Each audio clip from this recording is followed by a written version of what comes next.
Are you grappling with the challenges of high turnover in your maintenance team, leading to frequent business interruption? I think this is a topic that we have been discussing for a very long bit of time in the multifamily space. So, welcome to this episode of Multifamily Collective. I want to unpack that a little bit. I want to talk about three strategies to potentially decrease turnover on the maintenance side of our industry, of our business. But then I want to give you one unique idea that I'll share with you at the very end. That's to keep you hooked in.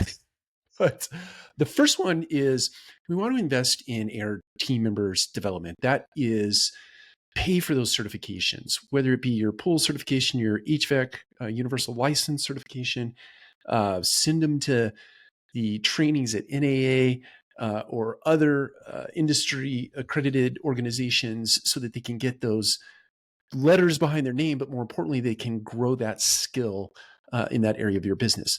Invest in people, invest in their skill development, invest in their character development, and help them become better individuals and better team members, first and foremost. Secondly, you want to foster a very positive work environment. Now, on the maintenance side of our business, the service side, as I like to refer to it, this is a side of the business that's not necessarily sexy, right? It's very rote and routine. There are a plethora of times and opportunities where individuals, team members are working in environments that aren't fun. Plunging toilets, working with overflows, leaks that happen in an apartment that cause flooding. There are all kinds of things that present themselves that are not fun to work on. But we as leaders can create an environment that is very conducive to not only learning, but also enjoying ourselves while we're at work, despite the nature of our work. It's on us as leaders to figure out how to do that. And many times the way to do that is figure out what intrinsically motivates or intrinsically inspires an individual so that once that work is complete or leading up to the time that that work has to be done, you have the job of creating that environment that someone wants to show up to, they feel fulfilled by, they feel fed by, and therefore when the work becomes challenging, they still feel inspired to do it. The third thing is related to compensation and benefits.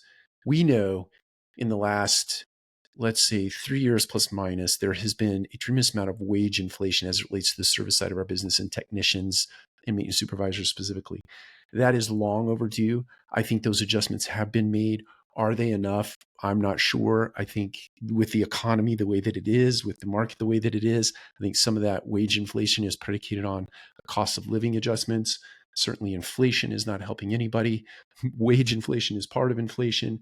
But as we sort of spiral in this direction of everything costing more and thereby needing to pay people more so that they can just sustain themselves and live, this is going to be a constant struggle. It's been a constant struggle since I've been in this business, but it'll be a constant struggle on an ongoing basis from a compensation perspective. From a benefits perspective, are there unique things that we can introduce into our benefits package that would help someone in their everyday life? Most of the time, service individuals want that cash, right? They want that money in their wallet. They don't necessarily give as much weight to a benefit as they do the cash that is necessary to live. Now, the one thing that the one bonus item here, are we solving the right problem when we think about turnover in our industry? We think, oh my goodness, we have very high turnover as it relates to our maintenance technician position, as it relates to our maintenance supervisor position. Is that the right question to be asking? I think the right question to be asking, or at least a question that needs to be introduced into this equation, is what is the business interruption that is happening on the site level as a result of this turnover that is happening? We experience business interruption. Turns don't get done in an efficient time frame. Tickets don't get turned or completed. People are covering for other people, so they're becoming fatigued because they're doing twice as much as they normally do because we're down a team member. And I don't get to take my vacation. All these things, right, are a byproduct of turnover in the industry. So how do we solve for business interruption? To me, that is the question. How do you solve for business interruption? My answer to that question comes in the way of an acronym, ACEO. How do you automate? How do you centralize? How do you eliminate? And how do you outsource? There are various aspects of the service team member's job that you can automate. There are various aspects of that same job that you can centralize. There are various aspects of that job that you can eliminate completely. You can make trade-offs as it relates to the service that you provide to a consumer.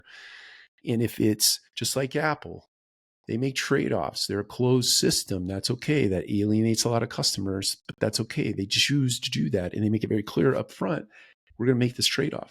You can do that in your offering on the service side of the business. And you can outsource. Now, I would suggest not outsourcing as much as you automate, centralize, and eliminate things in your service delivery or your service offering, because outsourcing comes with a cost.